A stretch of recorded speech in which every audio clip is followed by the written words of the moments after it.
Hello मेरे प्यारे प्यारे दोस्तों। तो आज जो चैप्टर हम पढ़ने वाले हैं उसका नाम है chemical coordination and integration. Simple Hindi देसी भाषा में बोले तो हार्मोन वाला चैप्टर हम अब पढ़ने वाले हैं। तो देखो, हार्मोन वाला चैप्टर पढ़ना है तो सबसे पहला सवाल यही होना चाहिए कि आखिरकार हार्मोन की अपने को अपनी बॉडी में जरूरत ही क्या पड़ी, कि अपने पास इतना अच्छा नर्वस सिस्टम था जो हमारी पूरी बॉडी में फैला हुआ था, तो इसकी क्या जरूरत पड़ी। देखो, नर्वस सिस्टम के फायदे हैं भी, बहुत तेज है बट शॉर्ट लिव्ड है, ये नुकसान हो गया। ठीक है, तेज तो है बट शॉर्ट लिव्ड है। और क्या है, देखो जो नर्व्स होती हैं जिनको हमने बोल दिया कि पूरी बॉडी में फैली हुई हैं, अब नर्व के साथ क्या है, जो हमारी बॉडी की सेल है ना, नर्व उस सेल के अंदर इनर्वेट नहीं कर सकती। तो अपने को कुछ ऐसा सिस्टम चाहिए है कि जो सेलुलर फंक्शंस को कंटिन्यूअसली रेगुलेट कर पाए, जो कि नर्वस सिस्टम हमारा नहीं कर पा रहा है। तो यहां पर अपना कौन सा सिस्टम आया, हार्मोन वाला सिस्टम आया। हार्मोन ये काम कर पाते हैं। ठीक है, सेल के अंदर कैसे करते हैं, ये डायग्राम आगे भी आएगा, इसकी टेंशन मत लो। ठीक है, तो हार्मोन की जो डेफिनेशन एनसीईआरटी क्या लिखती है कि नॉन न्यूट्रिएंट केमिकल्स हैं और क्या है, एक्ट एज इंटरसेलुलर मैसेंजर का काम करते हैं और प्रोड्यूस्ड इन ट्रेस अमाउंट। ये बात होगी। ठीक है, अब बात है कि हार्मोन तो अपने को पता चल गया। अब बात है ये हार्मोन सिक्रीट कौन करता है, ये हार्मोन आते कहां से हैं। तो ऐसे ग्लैंड्स जो हार्मोन सिक्रीट कर रहे हैं उनको बोल दिया एंडोक्राइन ग्लैंड्स, उनको बोल दिया जाता है। और एंडोक्राइन ग्लैंड्स के पास डक्ट जो है वो अब्सेंट होते हैं, इसीलिए इनका नाम डक्टलेस ग्लैंड भी हो जाता है, कि एंडोक्राइन ग्लैंड्स के पास डक्ट नहीं होते, इसीलिए डक्टलेस ग्लैंड इनको बोला जाता है। और ये क्या सिक्रीट करते हैं, हार्मोन सिक्रीट करते हैं। और ये एनसीईआरटी में हार्मोन के बारे में बातें लिखी गई हैं। ठीक है, अब हम एंडोक्राइन सिस्टम देखना चाहते हैं कि एक कंपैरिजन देख लेते हैं कि जो लोअर ऑर्गेनिज्म थे जैसे इनवर्टिब्रेट थे उनमें कैसा था और वर्टिब्रेट में कैसा हो गया। देखो, मैंने आपको पहले भी ये बातें बताई हैं कि हम लोअर ऑर्गेनिज्म से हायर ऑर्गेनिज्म की तरफ जाएंगे तो चीजें एडवांस होंगी, चाहे वो नर्वस सिस्टम है, चाहे वो रेस्पिरेटरी सिस्टम है, सब कुछ क्या है, एडवांस होता जाएगा। ठीक है, तो एंडोक्राइन सिस्टम की बात करें इनवर्टिब्रेट्स के अंदर तो बहुत ही सिंपल टाइप का होता है, बहुत कम हार्मोन्स प्रेजेंट होते हैं। और वर्टिब्रेट्स की बात कर लें, जैसे हम इंसानों के अंदर एंडोक्राइन सिस्टम एडवांस हो गया है और हार्मोन का नंबर भी बहुत ज्यादा लार्ज नंबर ऑफ हार्मोन्स हो गए हैं। ठीक है, अब यहां से हम ह्यूमन एंडोक्राइन सिस्टम देखना चाहते हैं कि हम इंसानों के अंदर एंडोक्राइन सिस्टम कैसा होता है। तो हम इंसानों के अंदर देखो, सिंपल सी बात है, हमें एंडोक्राइन ग्लैंड के बारे में पढ़ना है। इस पूरे चैप्टर में हमें पढ़ना क्या है, हार्मोन के बारे में पढ़ना है। हार्मोन कौन सिक्रीट करता है, एंडोक्राइन ग्लैंड। बट एनसीईआरटी क्या लिखती है कि एंडोक्राइन ग्लैंड्स के अलावा भी कुछ ऐसे ऑर्गन हैं जो हार्मोन्स को सिक्रीट कर रहे हैं। तो इन सब को, है ना, बेसिकली अपने को हार्मोन ही पढ़ना है ना, तो हार्मोन मेनली कौन सिक्रीट करते हैं, एंडोक्राइन ग्लैंड। बस इसके अलावा भी ऐसे ऑर्गन हैं जो हार्मोन को सिक्रीट करते हैं। तो ये पूरा ही हमें ह्यूमन एंडोक्राइन सिस्टम में अब पढ़ना पड़ेगा। ठीक है, अब अबे चश्मा गिर गया भाई साहब। ओके, एंडोक्राइन ग्लैंड्स कौन से आ जाएंगे, pituitary gland, pineal gland, thyroid, adrenal, pancreas, thymus, parathyroid, gonads, यही पूरे चैप्टर में अपने को पढ़ने हैं। और ऐसे अदर ऑर्गन जो हार्मोन सिक्रीट करते हैं, जीआईटी, गैस्ट्रो इंटेस्टाइनल ट्रैक हो गया, किडनी हो गया, लीवर हो गया, हार्ट हो गया। अब ये एनसीईआरटी का डायग्राम है जो अपने को एक कॉमन आइडिया देता है कि किस ग्लैंड की लोकेशन कहां पे है। देखो, जाहिर सी बात है, हाइपोथैलेमस, पिट्यूटरी, पीनियल अपने को पता है ब्रेन के आसपास होंगे। थायराइड कहां का होता है, थायराइड, पैराथायराइड अपने को पता है गले के आसपास, है ना, नेक के आसपास होते हैं। थाइमस अपना हार्ट के आसपास होता है। पैंक्रियास कहां होता है, अपने को पता है डाइजेस्टिव सिस्टम में पढ़ते थे तो यहां पे होगा, लगभग लोकेशन पता लग जाती है। एड्रीनल ग्लैंड अपने किसके, किडनी के ऊपर होते हैं, इनको सुपरा रीनल ग्लैंड भी बोला जाता है। सुपरा मतलब ऊपर है, रीनल मतलब किडनी के ऊपर है। ठीक है, गोनेड्स कहां होंगी भाई, ओवरी कहां होंगी, टेस्टिस कहां होंगी, इसका आइडिया भी आपको कॉमनली लग ही जाएगा। ठीक है, ये कॉमन आइडिया ले लिया। अब अपने को एक एक के बारे में पढ़ना है। ये जो भी हमने देखे थे, यहां पर ग्लैंड्स देखे थे, ये अब अपने को एक एक के बारे में थोड़ा डिटेल में पढ़ना है कि एनसीईआरटी क्या क्या बोलती है। देखो, यहां पर हाइपोथैलेमस को पढ़ने से पहले मैं आपको यह चीज समझाना चाहूंगा। देखो, ये डायग्राम थोड़ा ध्यान में रखा करो, कंफ्यूजन इससे आपकी खत्म हो जाएगी। देखो, ये है भाई थैलेमस, ये है थैलेमस। अब थैलेमस के ऊपर कोई स्ट्रक्चर प्रेजेंट होगी, ऊपर मतलब एपी, तो उसको बोल दिया जाएगा एपीथैलेमस। और थैलेमस के नीचे कोई स्ट्रक्चर प्रेजेंट होगी, हाइपो मतलब नीचे किसके, थैलेमस के, तो उसको हाइपोथैलेमस बोल दिया जाएगा। और इस पूरे सब को मिला के एपीथैलेमस, थैलेमस, हाइपोथैलेमस, इसको मिला के क्या, डेंसिफेलोन बोल दिया जाता है। ठीक है, अब यहां पर अपने को काम किसका है, हाइपोथैलेमस का काम है। हाइपोथैलेमस हम पढ़ना चाहते हैं। तो हाइपोथैलेमस के अंदर क्या होती हैं, न्यूरोसिक्रीटरी सेल्स होती हैं। और न्यूरोसिक्रीटरी सेल्स को क्या बोला जाता है, न्यूक्लियाई। देखो फ्लो समझो, एनसीईआरटी का फ्लो है ये, आप एनसीईआरटी पढ़ के देख लो, यही फ्लो आपको मिलेगा कि हाइपोथैलेमस के अंदर न्यूरोसिक्रीटरी सेल्स होती हैं जिनको न्यूक्लियाई बोला जाता है। और वो क्या सिक्रीट करती हैं, हार्मोन सिक्रीट करती हैं। अब ये हार्मोन कहां से सिक्रीट हो रहे हैं, हाइपोथैलेमस से, तो इनको हाइपोथैलेमिक हार्मोन अगर बोल दें तो कोई दिक्कत तो नहीं, कोई दिक्कत नहीं। अब ये हाइपोथैलेमिक हार्मोन जो हैं दो टाइप के हो सकते हैं, या रिलीजिंग या इनहिबिटिंग। अब कॉमन देसी भाषा में अगर समझाऊं तो हाइपोथैलेमिक हार्मोन का जो फंक्शन है ना, वो पिट्यूटरी को रेगुलेट करता है, वो पिट्यूटरी को रेगुलेट करता है। कहने का मतलब ये है, रिलीजिंग नाम से ही पता लग रहा है, मतलब ये बढ़ावा देंगे, और इनहिबिटिंग मतलब रोकथाम करेंगे, रोकेंगे। ठीक है, मैंने क्या बोला, हाइपोथैलेमस के हार्मोन का फंक्शन पिट्यूटरी को रेगुलेट करता है कि या तो पिट्यूटरी के हार्मोन को वो बढ़ावा देगा या पिट्यूटरी के हार्मोन को वो रोकथाम करेगा, रोकेगा। नाम से यार बढ़ावा देगा मतलब रिलीजिंग, रोकेगा मतलब इनहिबिट करेगा मतलब इनहिबिटिंग। और इसके एग्जांपल की बात करें तो एनसीईआरटी में एग्जांपल क्या दे रखा है रिलीजिंग वाले का, कि गोनेडोट्रोपिन रिलीजिंग हार्मोन। रिलीजिंग मतलब रिलीज करवाएगा किसको, गोनेडोट्रोपिन को रिलीज करवाएगा, कहां से, मैंने बता दिया पिट्यूटरी को रेगुलेट करता है। इनहिबिटिंग मतलब इनहिबिट कराएगा, इसका एग्जांपल क्या है, सोमैटोस्टेटिन। देखो स्टेटिन का मतलब ही होता है स्टेटिक, जैसे बैक्टीरियोस्टेटिक जो बैक्टीरिया की ग्रोथ को रोकता है, स्टेटिक वर्ड का मतलब ही रोकना होता है, इनहिबिट। तो ये भाई ग्रोथ हार्मोन के इसको रिलीज को इनहिबिट कराएगा, कहां से, पिट्यूटरी से। अब भाई बार बार हम पिट्यूटरी पिट्यूटरी पढ़ रहे हैं तो जाहिर सी बात है पिट्यूटरी ग्लैंड के बारे में भी हमको पढ़ना पड़ेगा। तो पिट्यूटरी ग्लैंड को भाई दो पार्ट में डिवाइड कर दीजिए, एक एडिनो हाइपोफिसिस, एक न्यूरो हाइपोफिसिस। ठीक है, अब एडिनो हाइपोफिसिस में भी आपको दो चीजें मिलेंगी, एक पार्स डिस्टेलिस, एक पार्स इंटरमीडिया। और न्यूरो हाइपोफिसिस में आपको मिलेगा पार्स नर्वोसा। देखो न्यूरो नर्वोसा ये रिलेट हो जाएगा। ठीक है, अब एक वर्ड आता है एंटीरियर पिट्यूटरी, एक वर्ड आता है पोस्टीरियर पिट्यूटरी। तो ये पार्स डिस्टेलिस जो है ना, इसी को हम एंटीरियर पिट्यूटरी बोल दिया करते हैं, और पोस्टीरियर पिट्यूटरी किसको, पार्स नर्वोसा को बोल दिया करते हैं। देखो एडिनो हाइपोफिसिस का जो मेन पार्ट है ना, वो ये वाला है एंटीरियर पिट्यूटरी। ये तो भाई चुटकू पुटकू छोटा मोटा है। ठीक है, और इसमें भी मजे की बात एनसीईआरटी क्या लिखती है कि ह्यूमंस के अंदर ये है ना, ये जो पार्स इंटरमीडिया है, ये लगभग इसी में मर्ज हो चुका है। तो एडिनो हाइपोफिसिस या एंटीरियर पिट्यूटरी ये पूरे को ही मान के चलो ह्यूमंस के अंदर ये मर्ज हो चुके हैं। ठीक है, सिंपल सी बात है। अब ये एनसीईआरटी का डायग्राम है। अब इस डायग्राम को आपको लेबलिंग तो ध्यान में रखनी है कि भाई यहां पे हाइपोथैलेमस था, फिर ये आपका पिट्यूटरी ग्लैंड आ गया, और दोनों में कनेक्शन बना हुआ है इस डंडी के थ्रू। ठीक है, अब आपको यहां पर ध्यान का रखना है, देखो ये एंटीरियर पिट्यूटरी है, ये एंटीरियर पिट्यूटरी है, ये पोस्टीरियर पिट्यूटरी है। तो यहां पर ध्यान रखने लायक बात क्या है कि एंटीरियर पिट्यूटरी जो है वो हाइपोथैलेमस के साथ है, किसके साथ कनेक्शन में है, पोर्टल सर्कुलेशन। देखो ये दिख रही है ना आपको ब्लू कलर वाली, पोर्टल सर्कुलेशन के थ्रू कनेक्शन में है, जबकि पोस्टीरियर पिट्यूटरी है वो डायरेक्ट कांटेक्ट में है। ये किसके, एंटीरियर पिट्यूटरी किसके साथ है, पोर्टल सर्कुलेशन के साथ कनेक्शन में है। ये यहां पर कंफ्यूजन बन सकती है।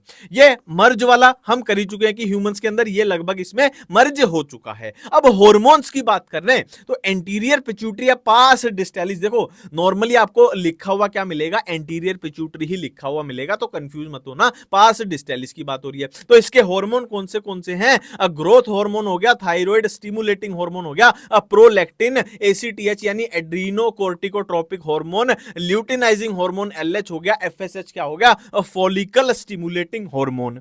अब इनके फंक्शन क्या क्या होते हैं उसको याद करने की बजाय इनके नाम से ही हिसाब लगाया करो। नाम से हिसाब कैसे लगता है अभी मैं बताऊंगा 1 मिनट के बाद। ठीक है, पार्स इंटरमीडिया का क्या हो गया, एमएसएच मिलेनोसाइट स्टिमुलेटिंग हार्मोन। देखो media, M for media media, M for melanocyte, ये थोड़ा ध्यान में रख लेना। पार्स नर्वोसा की बात करें तो ऑक्सीटोसिन, वेसोप्रेसिन या एडीएच इसके हार्मोन हो गए। अब एक बात यही मैं आपको बता दूं, देखो अब ये देखने से आपको लगेगा कि ये वाले हार्मोन किसने सिंथेसाइज किए हैं, कि भाई पार्स नर्वोसा ने यानी पिट्यूटरी ग्लैंड ने सिंथेसाइज किए हैं। पर यहां पे एक ट्विस्ट है, ये जो हार्मोन होता है ना, ये हमें लगेगा ऐसा देखने में कि भाई ये किसने, पिट्यूटरी ग्लैंड ने ही सिंथेसाइज किए हैं, बट असल में इन हार्मोन को कौन सिंथेसाइज करता है, हाइपोथैलेमस इनको बनाता है। ठीक है, हाइपोथैलेमस वेसोप्रेसिन और ऑक्सीटोसिन को बनाएगा, फिर ये हाइपोथैलेमस से आके कहां स्टोर हो जाएंगे, पिट्यूटरी ग्लैंड में स्टोर हो जाएंगे और वहीं से ये सिक्रीट होंगे। अब शब्द क्या इस्तेमाल होंगे इसके लिए, देखो oxytocin and vasopressin synthesised by hypothalamus, stored and secreted by pituitary gland. इस क्वेश्चन में अब कंफ्यूजन नहीं होनी चाहिए। ठीक है, अब बात करते हैं इन हार्मोन्स के बारे में, एक एक करके बात करते हैं। देखो नाम से ही करेंगे, कुछ भी याद नहीं करना है, नाम से ही करेंगे। देखो जीएच यानी ग्रोथ हार्मोन की बात हो रही है कि ग्रोथ हार्मोन की कमी हो जाए यानी हाइपोसिक्रीशन, हाइपर यानी ज्यादा हो जाए। अब ग्रोथ हार्मोन की कमी हो जाएगी तो जाहिर सी बात है हाइट नहीं बढ़ेगी, है ना, इंसान की हाइट नहीं बढ़ेगी, वो बोना रह जाएगा। देखो बोनेपन का इस चैप्टर में हम दो जगह जिक्र करेंगे, एक बार थायराइड में करेंगे, एक बार यहां पे करेंगे। ठीक है, थायराइड वाले बोनेपन का क्या होता है, देखो अगर थायराइड हार्मोन की वजह से गड़बड़ी हुई है ना, तो इंसान के अंदर मेंटल डिस्टरबेंस और वो सब, आईक्यू की कमी, वो सब भी पाया जाएगा। बट यहां पर ग्रोथ हार्मोन की बात करें तो अगर ये बोना है ना, पिट्यूटरी ड्वार्फिज्म, हम इसको पिट्यूटरी क्यों बोल रहे हैं, क्योंकि ग्रोथ हार्मोन कहां का हार्मोन है, पिट्यूटरी ग्लैंड का ही हार्मोन है ना। तो मैं क्या बोलने की कोशिश कर रहा हूं कि ग्रोथ हार्मोन की कमी की वजह से अगर किसी में बोनापन है तो उसकी मेंटल एबिलिटी का कोई लेना देना नहीं है, कि उसका दिमाग कितना तेज है, उसका आईक्यू कितना है, उसका कोई लेना देना नहीं है।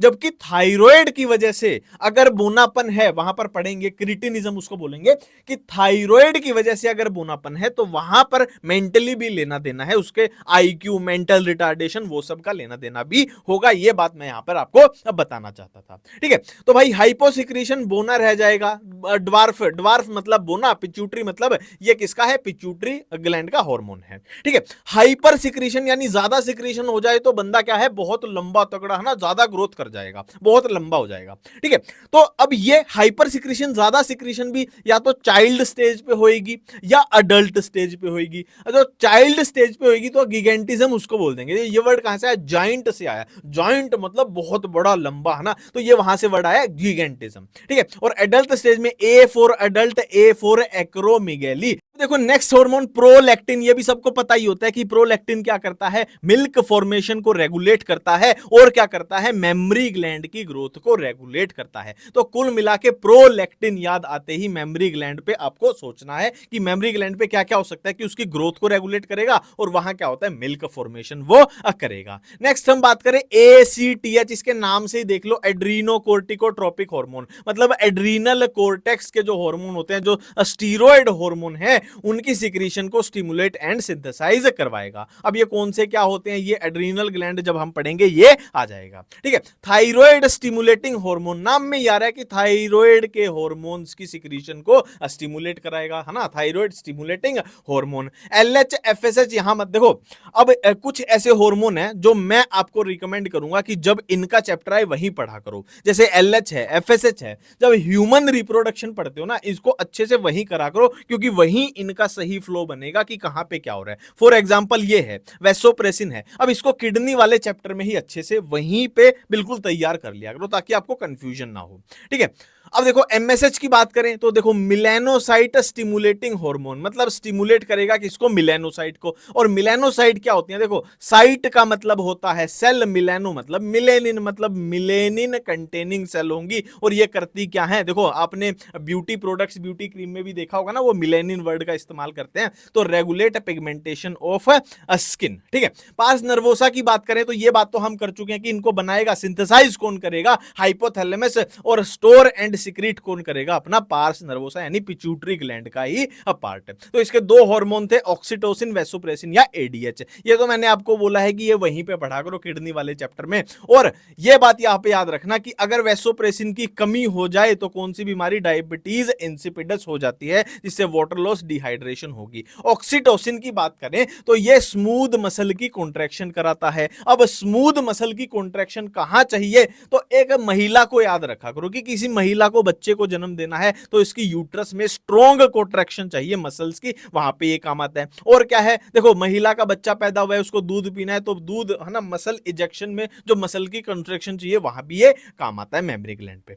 ठीक है, तो महिला से इसको याद रखा करो। नेक्स्ट अपना ग्लैंड है भाई पीनियल ग्लैंड की बात कर रहे हैं। तो ये क्या सिक्रीट करता है, मेलाटोनिन सिक्रीट करता है, जो क्या क्या फंक्शन करता है ये सारी एनसीईआरटी के पॉइंट मैंने लिखे हैं कि 24 आवर रिदम को मेंटेन करता है, sleep wake cycle, body temperature, pigmentation को मेंटेन करता है, मेटाबॉलिज्म को मेंटेन करता है, डिफेंस को, इम्यूनिटी में थोड़ा बहुत लेना देना होता है, और फीमेल में मेंस्ट्रुअल साइकिल को ये इन्फ्लुएंस करता है। अब नेक्स्ट हम थायराइड ग्लैंड पढ़ने जा रहे हैं। थायराइड ग्लैंड पढ़ने से पहले उसकी पोजीशन देख लेते हैं। देखो ये बॉडी की वेंट्रल साइड है, मतलब ये चेस्ट वाली साइड है, ये डोर्सल साइड है यानी ये कमर वाली साइड है। तो वेंट्रल साइड यानी चेस्ट वाली साइड, गर्दन वाली साइड देखोगे तो यहां आपको ये थायराइड ग्लैंड भाई बटरफ्लाई शेप कुछ ऐसा दिखाई देगा।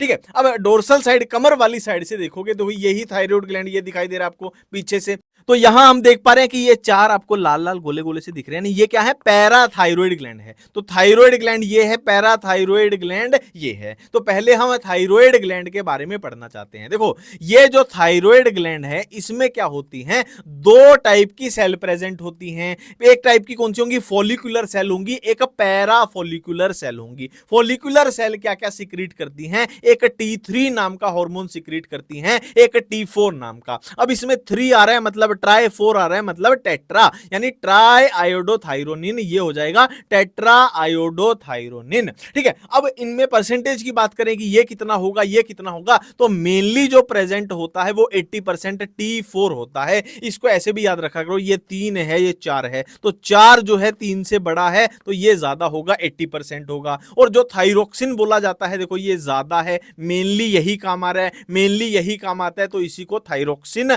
बोल दिया जाता है। ठीक है, अब यहां पर आ जाए आयोडो। आयोडो मतलब आयोडीन का लेना देना है। तो सबको पता है थायराइड का आयोडीन से लेना देना होता है कि थायराइड हार्मोन की सिंथेसिस के लिए आयोडीन जो है वो एसेंशियल है, सबको पता होता है। ठीक है, अब फॉलिकुलर सेल तो ये हो गई T3 T4। Para follicular cell क्या करती हैं, एक हार्मोन को सिक्रीट करती हैं जिसका नाम है TCT यानी थायरोकैल्सिटोनिन, TCT। इसका लेना देना होता है, देखो कैल्सी यानी कैल्शियम के साथ इसका लेना देना है। इसको हम पैराथायरॉइड के साथ रिलेट करके पढ़ेंगे, वहां पे अच्छे से आपको चीजें समझ में आ जाएंगी। अब थायराइड हार्मोन के फंक्शन की बात करें तो देखो सबसे इंपॉर्टेंट जो फंक्शन है थायराइड हार्मोन का वो है BMR को रेगुलेट करना, यानी बेसल मेटाबॉलिक रेट को रेगुलेट करना। यह सबसे इंपॉर्टेंट फंक्शन है थायराइड हार्मोन का। और जनरली अपने को क्या है, एग्जाम में यह याद रह जाता है सबको कि थायराइड किसको, बेसल मेटाबॉलिक रेट BMR को मेंटेन कर रहा था, पर ये भी साथ में एनसीईआरटी में लिखे गए हैं जो अपने को याद नहीं रहेंगे, क्योंकि अजीब सा लग रहा है ना, आरबीसी प्रोडक्शन थायराइड का कुछ लेना देना ही नहीं बन रहा है ना, वाटर एंड इलेक्ट्रोलाइट का लेना देना नहीं बन रहा, पर ये आपको याद रखने हैं कि भाई बीएमआर को रेगुलेट करता है, मेटाबॉलिज्म भी सबको याद रह जाएगा। ठीक है, क्योंकि यहां पे मेटाबॉलिक आ गया ना, यहां पे मेटा। ठीक है, तो RBC production, water and electrolyte balance, ये पॉइंट भी आपको याद रखने हैं। अब थायराइड की वजह से क्या क्या दिक्कतें होती हैं उसकी बात करते हैं। दिक्कतें वही हैं, एक बार हार्मोन की कमी कर देते हैं, एक बार हार्मोन ज्यादा कर देते हैं। तो हार्मोन की कमी एक बार करके देख लेते हैं। देखो हाइपो मतलब कमी हो गई है, थायराइडिज्म मतलब थायराइड हार्मोन की कमी हो गई है। कौन सी बीमारियां हो सकती हैं, G government M medical college, GMC government medical college goitre myxoedema, cretinism, ये बीमारियां हो सकती हैं। ठीक है, अब देखो ये क्रिटिनिज्म क्या है, ये बेसिकली वही है, बोनापन है कि स्टंटेड ग्रोथ, बोनापन है। ठीक है, देखो हाइपोथायराइडिज्म की बात कर रहे हैं ड्यूरिंग प्रेगनेंसी, मतलब एक महिला है वो गर्भवती है, प्रेग्नेंट है और उसके अंदर थायराइड हार्मोन की कमी हो गई है, तो उसके पेट में जो बच्चा है उसके अंदर क्या क्या दिक्कतें हो सकती हैं जब वो पैदा होगा, कि वो बोना हो सकता है। ठीक है, अब मैंने आपको बिल्कुल क्लियर किया था कि थायराइड हार्मोन की वजह से जब बोनापन होगा तो मेंटल रिटार्डेशन, उसके दिमाग पे भी फर्क पड़ेगा। अब नॉर्मल स्किन, लो आईक्यू, उसका आईक्यू कम होगा। ठीक है, और क्या है, डेफ म्यूटेशन मतलब गूंगा बहरा भी वो हो सकता है, और मेंस्ट्रुअल साइकिल इरेगुलर, ये सब दिक्कतें उसके अंदर आ सकती हैं। ठीक है, अब इसकी बात करें, अब हमने कम तो करके देख लिया कि थायराइड हार्मोन की कमी से क्या होता है, वो हमने देख लिया। अब थायराइड हार्मोन अगर किसी में ज्यादा हो जाए, हाइपर मतलब ज्यादा हो गया, तो क्या होगा? देखो, एक कॉमन सा फंडा याद रखा करो, हाइपो अगर थायराइड हार्मोन कम है ना, तो इंसान मोटा हो जाएगा, है ना, एडीमा, स्वेलिंग, पफीनेस। ठीक है, इंसान मोटा हो जाएगा। और उसके ऑपोजिट, थायराइड हार्मोन अगर ज्यादा हो गया तो इंसान पतला हो जाएगा, और पतला भी इतना पतला हो जाएगा, इतना पतला हो जाएगा। देखो, अब कोई इंसान है, ये है, और ये इसकी आंखें हैं। ठीक है, अब इंसान बहुत पतला हो गया, पर आंखों का साइज तो उतना ही रहता है ना, वो तो कम ज्यादा नहीं होगा ना। तो इंसान बहुत पतला हो गया तो उसकी आंखें, ऐसा नहीं लगेगा कि उसकी आंखें ऐसे बाहर आ गई हैं और वो एक मुर्दे जैसा दिखाई देगा। ग्रेव यानी, है ना, कब्रिस्तान, ग्रेव कब्र होती है ना, ग्रेव यार्ड कब्रिस्तान, ग्रेव यानी कब्र, मतलब मुर्दे की बात हो रही है। एक्सो, चाहे एक्स याद रख लो चाहे एक्सो याद रख लो, एक्सो मतलब बाहर आ गई हैं। ओप्थेल्मिक, ओप्थेल्मो वर्ड आंखों के लिए यूज होता है, ओप्थेल्मोलॉजिस्ट, है ना, आंखों का डॉक्टर वॉक्टर, वो सब बातें हो रही है। ठीक है, तो एक्सो मतलब बाहर आ गई है, ओप्थेल्मो मतलब आंखें उसकी बाहर आ गई हैं, ग्रेव वो कब्र यानी मुर्दे जैसा दिखाई दे रहा है, इतना पतला हो गया है ना। तो यह वही बातें, उसी से नाम बना है इसका कि ये प्रोट्रूजन ऑफ आईबॉल्स, आईबॉल्स उसकी बाहर आ गई हैं, बिल्कुल पतला हो जाएगा, वेट लॉस उसका बहुत ज्यादा हो जाएगा, बीएमआर उसका बढ़ जाएगा। देखो, थायराइड हार्मोन क्या कर रहा था, बीएमआर को रेगुलेट कर लेगा, तो थायराइड हार्मोन जब कम होगा तो बीएमआर कम हो जाएगा, थायराइड हार्मोन ज्यादा होगा तो बीएमआर ज्यादा हो जाएगा, और क्या है, एनलार्जमेंट ऑफ थायराइड। ठीक है, अब ये भी थायराइड की, हाइपरथायराइडिज्म की बात हो रही है कि अगर थायराइड ग्लैंड में कैंसर हो जाए, है ना, कि उसमें नोड्यूल्स बन जाए, तो बहुत सारी सेल हो जाएंगी, जाहिर सी बात है। थायराइड ग्लैंड की जो नॉर्मल सेल मान लो 3 थी, ठीक है, अब उसमें कैंसर हो जाएगा तो उसमें डिवीजन होगी ना सेल्स की,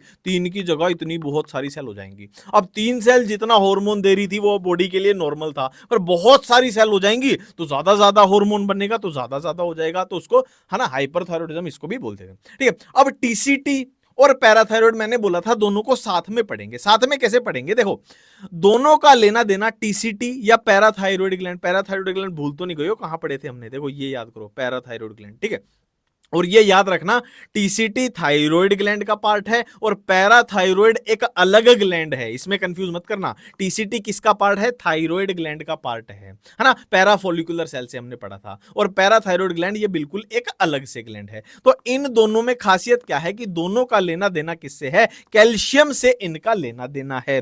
अब एक कैल्शियम को कम करता है, एक कैल्शियम को ज्यादा करता है। ये कैसे याद रखें कि एग्जाम में कंफ्यूजन ना हो? देखो, ऐसे याद रखा करो, बोलते हैं ना कि पारा हाई हो गया, है ना, आपने ये वर्ड तो बहुत कम सुना होगा कि पारा मेरा कम हो गया। ऐसे बोलते हैं ना कि भाई मेरे को बहुत गुस्सा आ रहा है, मेरा पारा बहुत हाई है, मेरे से दूर हो जाओ, मैं थप्पड़ मार दूंगा एक आधे के। तो पारा कम हो गया, ये आपने सुना नहीं होगा। पारा हाई हो गया मतलब हाई ज्यादा करेगा, तो ये कैल्शियम को ज्यादा करेगा ब्लड में, और ये इसके ऑपोजिट कैल्शियम को कम करेगा। अब कैल्शियम को कम करेगा तो हाइपोकैल्सीमिक, हाइपो मतलब कम करेगा, कैल्सीमिक मतलब कैल्शियम को, और ये क्या हो जाएगा? हाइपर कैल्शियमिक। हाइपर मतलब ज्यादा करेगा किसको? कैल्शियम को। इतनी बातें क्लियर हैं? ठीक है, अब बात यह है कि आपने तो बोल दिया कि ये कैल्शियम को ज्यादा करेगा, पर करेगा कहां से? ऐसे थोड़ी है बाहर से कहीं उठा लेगा, बॉडी में से तो ज्यादा करेगा। तो बॉडी में, ब्लड में हम कैल्शियम में बढ़ा पाए, इसके क्या रास्ते हैं? तो इसके जो भी पॉसिबल रास्ते हैं वो हम देख लेते हैं कि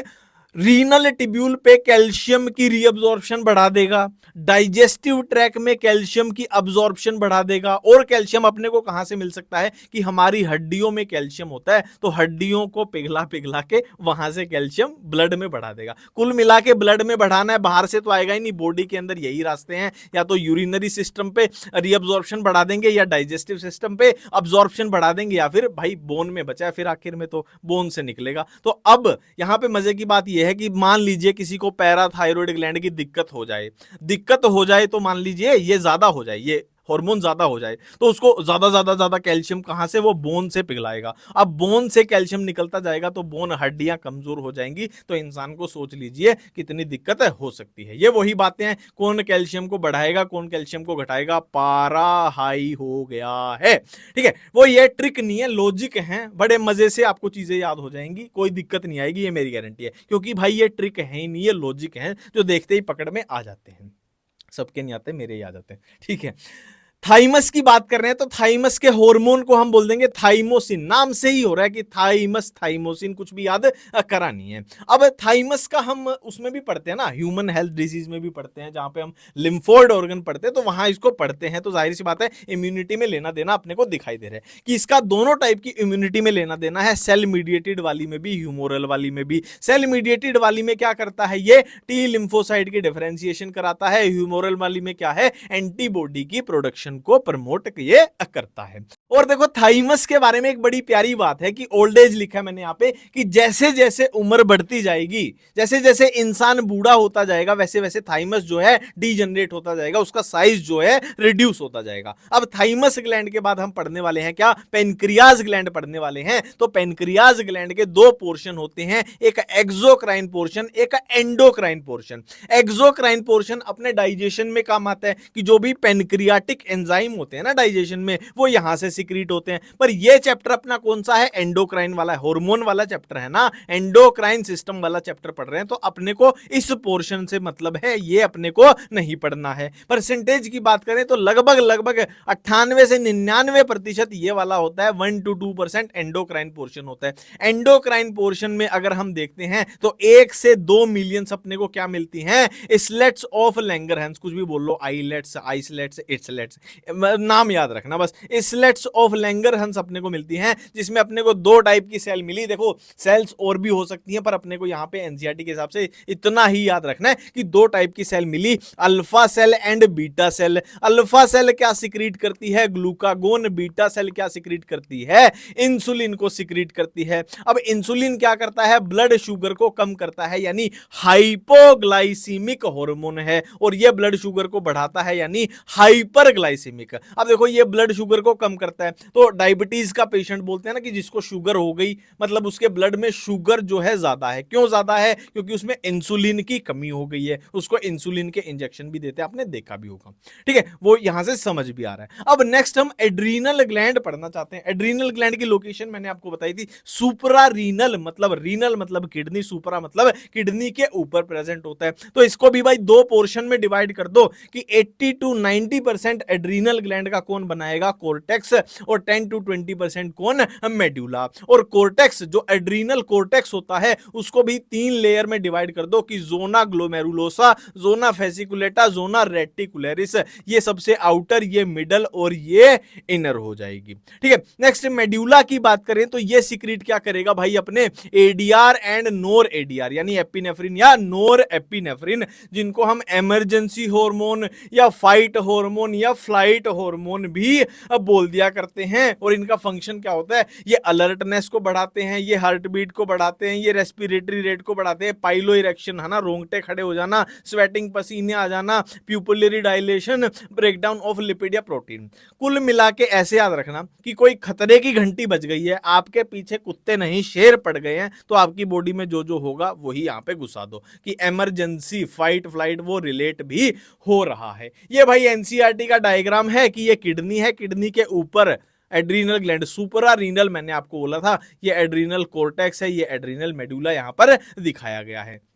ये एड्रीनल कोर्टेक्स की वही हमने लेयर की थी ना, आउटर मिडल, देखो यहां पर मैंने आपको बताया था, ये 3 लेयर को यहीं पर हम देख रहे हैं कि कौन सी लेयर, जोना ग्लोमेरुलोसा, ये फेसिकुलाटा, ये रेटिकुलरिस, क्या क्या सिक्रीट करती हैं। ये इनके हार्मोन को बोल देंगे मिनरेलोकोर्टिकोइड, इनको ग्लूकोकोर्टिकोइड, इनको गोनेडोकोर्टिकोइड। अब ये कोर्टिकोइड, कैटिकोलामाइन, इसकी कंफ्यूजन को भी मैंने बिल्कुल ही सेपरेटली लिखा है कि कोर्टिकोइड किसको बोलते हैं, एड्रीनल कोर्टेक्स के हार्मोन को, कैटिकोलामाइन कैटेकोलेमाइन किसको बोलते हैं? एड्रीनल मेडुला के हार्मोन को। कोर्टिजोल को दूसरा नाम लाइफ सेविंग हार्मोन बोलते हैं। सोल्ट रिटेनिंग हार्मोन किसको? एल्डोस्टेरोन को। ठीक है, लाइफ सेविंग हार्मोन किसको? कोर्टिजोल को। सोल्ट रिटेनिंग किसको? एल्डोस्टेरोन को। ये दो अभी यहां पर आएंगे। ठीक है, तो यहां पर बात होगी इसके हार्मोन कौन से? मिनरलोकोर्टिकोइड, इसको क्या बोल देंगे? ग्लूकोकोर्टिकोइड, इसको गोनेडोकोर्टिकोइड, है ना। अब इनके मेन हार्मोन की बात करें तो मिनरलोकोर्टिकोइड का मेन हार्मोन एल्डोस्टेरोन, इसका मेन कोर्टिसोल, इसका गोनेडोकोर्टिकोइड का एंड्रोजन, है ना। एल्डोस्टेरोन को क्या बोलेंगे? सोल्ट रिटेनिंग, कोर्टिसोल को क्या बोलेंगे? Life saving. ये बात कर चुके हैं हम। ठीक है, अब इनके फंक्शन की बात करने की नाम से ही हो गया, सोल्ट रिटेनिंग है तो रीअब्जॉर्प्शन कराएगा वाटर एंड सोडियम आयन की, एक्सक्रीशन कराएगा किसकी? पोटेशियम आयन की एंड फॉस्फेट आयन की, और ये सोल्ट एंड वाटर ये बैलेंस रेगुलेट करता है। ठीक है, ग्लूकोकोर्टिकोइड क्या करेंगे? स्टिमुलेट ग्लूकोनियोजेनेसिस और क्या है? लाइपोलिसिस, प्रोटियोलिसिस, लिसिस तोड़ रहे हैं यहाँ पे। मेंटेन क्या है? कार्डियोवैस्कुलर सिस्टम, किडनी फंक्शन को ये मेंटेन करता है। एंड्रोजन्स की बात करें तो ये हम ह्यूमन रिप्रोडक्शन में भी थोड़ी बात हो जाएगी कि हेयर ड्यूरिंग प्यूबर्टी, प्यूबर्टी के दौरान जो हेयर ग्रोथ होती है उसको मेंटेन कर रहा है भाई। प्यूबिक कौन से hair? Pubic hair, facial hair, है ना। जैसे ही प्यूबर्टी आती है तो जाहिर सी बात है हमारे अंदर भी प्यूबर्टी, आपके अंदर भी आई थी, तो आपके जो भी लड़के हैं उनकी दाढ़ी मूछें आ गई होंगी और प्यूबिक हेयर भी, ये सबको पता ही है, कॉमन सी बात है।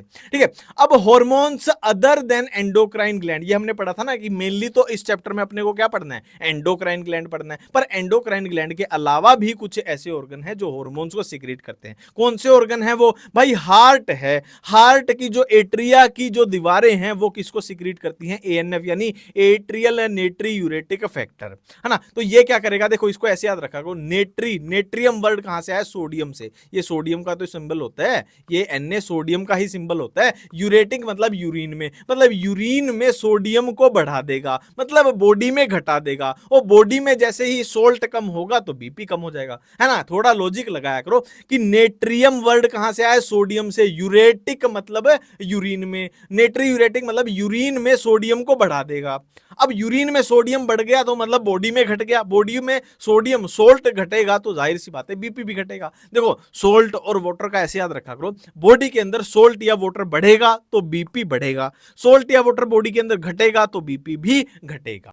अब नेक्स्ट देखो, किडनी के अंदर जक्स्टा ग्लोमेरुलर सेल होती हैं जो कौन सा हार्मोन सीक्रेट करती हैं? इरिथ्रोपोएटिन। देखो नाम से ही कवर हो रहा है, इरिथ्रो मतलब इरिथ्रोसाइट, इरिथ्रोसाइट यानी आरबीसी, पोएटिन यानी पोएसिस, पोएसिस का मतलब फॉर्मेशन, मतलब ये आरबीसी की फॉर्मेशन कराएगा। जीआईटी की बात करें यानी, अबे ये आई यहां पर टेढ़ा कैसे होगा? कोई बात नहीं, ये जीआईटी है। गैस्ट्रो इंटेस्टाइनल ट्रैक की बात करें तो यहां पे 4 हैं भाई अपने, गैस्ट्रिन, सिक्रीटिन, कोलिसिस्टोकाइनिन जिसको सीसीके भी बोला जाता है, जीआईपी यानी गैस्ट्रिक इनहिबिटरी पेप्टाइड। ठीक है, गैस्ट्रिन क्या करेगा? एक्ट ऑन गैस्ट्रिक ग्लैंड, क्या स्टिमुलेट कराएगा? HCL and pepsin. देखो ये यार लगभग याद करने की चीजें हैं, अब मैं ऐसे बोल के बता दूंगा, इसमें फालतू तिकड़मबाजी लगाओगे कंफ्यूज हो जाओगे, याद करने की चीजें। सिक्रीटिन क्या है भाई? एक्सोक्राइन पैंक्रियाज पे एक्ट करता है, secretion of water and bicarbonate, ये पैंक्रियाज पे भी एक्ट करेगा और गोल ब्लैडर पे भी। पैंक्रियाज पे एक्ट करके क्या है? पैंक्रियाटिक एंजाइम की सिक्रीशन कराएगा, गोल ब्लैडर पे एक्ट करके बाइल जूस की सिक्रीशन कराएगा।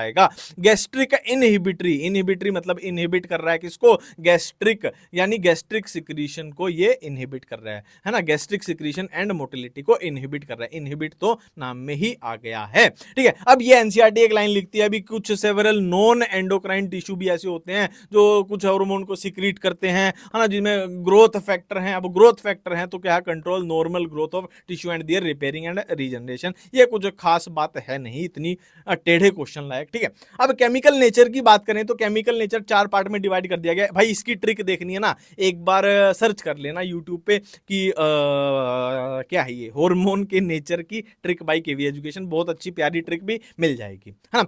तो ये भाई पॉलीपेप्टाइड, पेप्टाइड प्रोटीन हार्मोन हो गए जिसमें insulin, glucagon, pituitary hormone, hypothalamus, इसकी भाई बहुत अच्छी ट्रिक बनाई थी, पीएच बराबर पीएच वाली। ठीक है, स्टीरॉयड हार्मोन की मैंने ऐसी बताई थी कि स्टीरॉयड एक केमिस्ट्री का वर्ड है ना, पढ़ने से ही लग रहा है स्टीरॉयड कोई केमिस्ट्री का वर्ड है। तो केमिस्ट्री में हम क्या पढ़ते हैं? फंक्शनल ग्रुप पढ़ते हैं, तो ऑल, ओन, ओल, ओन ये क्या है? कीटोन ही तो है, ये अल्कोहल है, ये कीटोन है, ये अल्कोहल है। मतलब जिसके भी पीछे फंक्शनल ग्रुप आ रहा है, मतलब हम केमिस्ट्री पढ़ रहे हैं, केमिस्ट्री यानी स्टीरॉयड। आयोडीन का तो अपने को याद रह जाता है, थायराइड का लेना देना है। और एपिनेफ्रिन का दूसरा नाम क्या होता है? एड्रीनालिन। तो A4 adrenaline, A4 amino acid derivative, ये ऐसे याद हो जाएगा। ठीक है, अब भाई ये प्रोटीन हार्मोन और स्टीरॉयड हार्मोन की बात कर रहे हैं कि एक तो हार्मोन देखो, ये है मेम्ब्रेन है, ये सेल की मेम्ब्रेन है।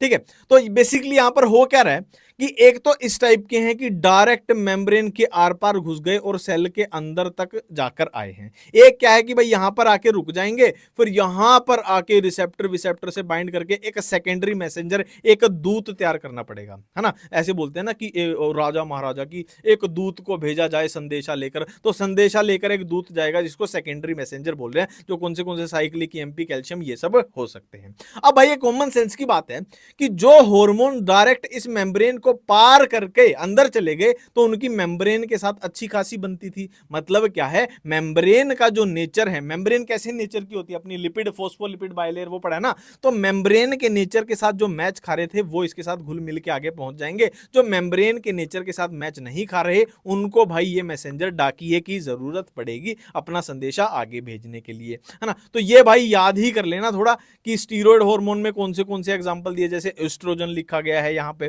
ठीक है, और क्या स्टीरॉयड हार्मोन हो गए, नाम में ही आ गया स्टीरॉयड वाले, स्टीरॉयड हार्मोन हो गए, आयोडोथायरोनिन हो गए। और इसमें अपने कौन से हो जाएंगे, जैसे कि एफएस हो जाएगा। ये एग्जांपल एनसीईआरटी का डायरेक्ट ही याद कर लेना, है ना। सबकी डिवीजन करोगे वो आपके लिए टफ होगा, इससे अच्छा है एनसीईआरटी में जो लिखा है वैसा ही याद कर लो। ठीक है, तो बड़ी ही आसानी से मेरे ख्याल से पूरी एनसीईआरटी हमने कवर कर लिया। ठीक है, थैंक यू, धन्यवाद।